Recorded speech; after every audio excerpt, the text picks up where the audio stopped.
What's up guys, welcome back to another video on my channel, and in this video I'm gonna share with you what I consider of DJ-friendly arrangements and what are the rules that you should follow in order for other people can include your tracks and don't have any problems mixing them.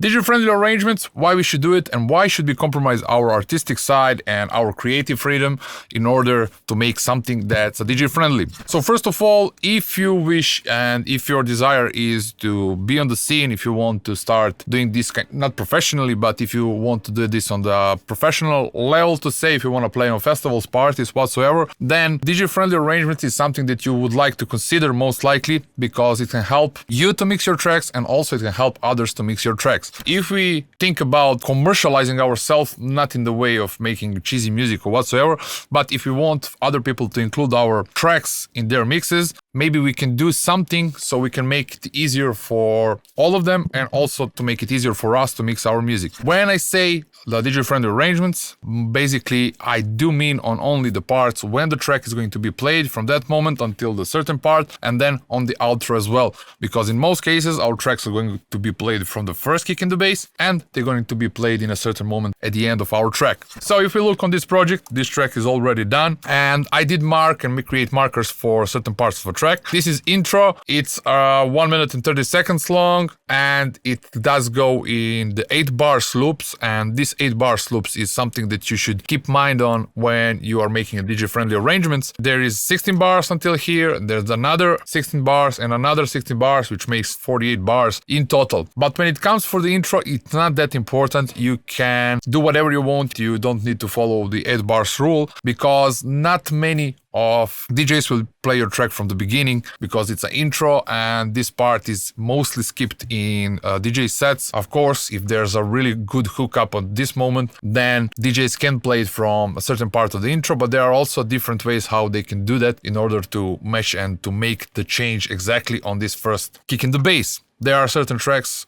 from other artists that I'm playing usually, but I will play these tracks differently. I won't be playing them from the beginning. I will position the cue point exactly on the first kick in the bass, and then I will beat jump backwards until I find a good spot. Let's say something like this, like 8 bars. I will cue it from that moment, I will play it, and then I will mix so the track starts exactly at the first kick in the bass if this is the moment of a track that I really like it. So I wouldn't mind and I wouldn't compromise artistic side and making certain changes in the intro because I don't think it's that important. What I mostly believe where we can stand out and make our tracks DJ-friendly is when the kick and bass are starting. So let's say I have here the tracks, so the kick and bass are starting from this point. In most cases, the cue point is going to be placed on the first kick in the bass. So the one track is going to be ending up and at a certain moment I want to press play and mix them, beat match both of them, and then I will mix them in a certain point. The most common and the best DJ-friendly is if you have, let's say, paired number multiplied by 8 bars. In this case, I did not do it because I have 3 cycles of 8 bars. In this case, but I wanted to make a certain difference from track to track because I'm really getting bored in having like 16 bars or 32 bars every time. In this case, I have 3 times 8 bars, so I have 24 bars, which is not that common. So the best practice for DJ-friendly arrangements would be if I had this part over here. And why do I say for this part over here? Because there is an ARP, let's say, going in this track. The kick and bass are starting. So this part is still can be considered as an intro part, even the kick and bass are going, but if we are spectating this for the point of view of a DJ, this can also be considered as an intro part. Not necessarily, but in most cases, and traditional DJing would be needed to have something like this, because in the past, when DJs were used to mix their tracks on the vinyls, they needed at least 64 bars just to beat match them with anything else, because they didn't have any digital displays whatsoever, so they needed to just go by pitch, speeding up, slowing down, until they find that perfect level.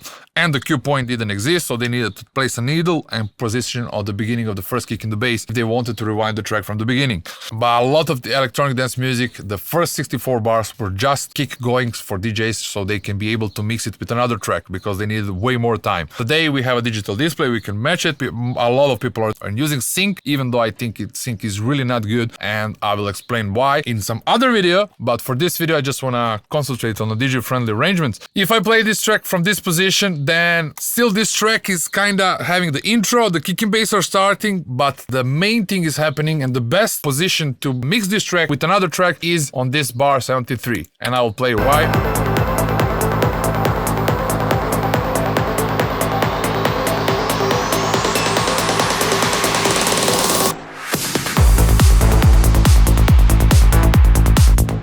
So there are certain shifts in a track, and it's really nice position to reduce the level of the previous tracks that you play. If I wanted to make this the best DJ-friendly track, I would make it like 4 times 8 bars, and that would be the easiest way to mix them. Of course, there are certain techniques and certain ways how we can avoid this, because now it's 3 times 8 bars, which can be confusing for a certain DJs. But if you are a good DJ, if you know how to handle this, you can maybe, once you see that this track does not have the exact same patterns, you can put it in a loop until that moment of a track kinda arrive previous track, and then you can just extend it and create this 8 bars extra. Or you can use a beat jump, you can just rewind it for 8 bars backwards. In the most cases I do it like this, and then I'm getting this pattern of 8 bars, and then I'm able to control how I'm going to mix this track. So the track is going to be played, and from this orange until the next orange, you can do whatever you want. You can have a complete freedom, because not many DJs will mix your tracks from a certain part or from any middle part of a track, and if they do, they should know already,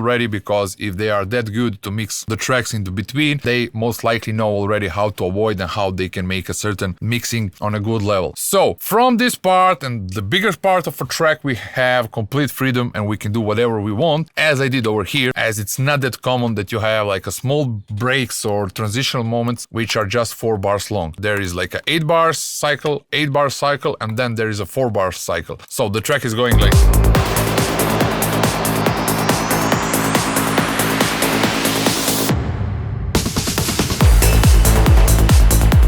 So if I use this 4 bars small break or transitional moment just before this orange over here, then I would make a lot of problems for other DJs to mix the track. And I do believe that you just need to follow these 8 bar patterns just before that main part. In the middle, as I said, you can do whatever you want. And the same what I said, first part of the track or where the kick and bass are starting, when people are going to mix, I also believe that you should consider of having the similar thing, following 8 bar cycles at the end of the track as well, because the next track will be mostly played from this point, maybe from this point or this point, it really doesn't matter. But let's say that intro or the first part of the tracks, we don't need to, but we can consider of having something that's going to be DJ friendly. And I also believe this is a smart thing. If you want any of big DJs to play your track, then maybe this kind of a compromise, which is not that big deal, you can actually help these DJs to make your tracks more available and easier to use. Otherwise, DJs can avoid your track, and that's way you could lose, let's say, potential promotion of your work, of your track, which can lead you up to a certain level and can help your career to develop on a certain level. Thank you very much for watching, and see you soon with another video. Bye.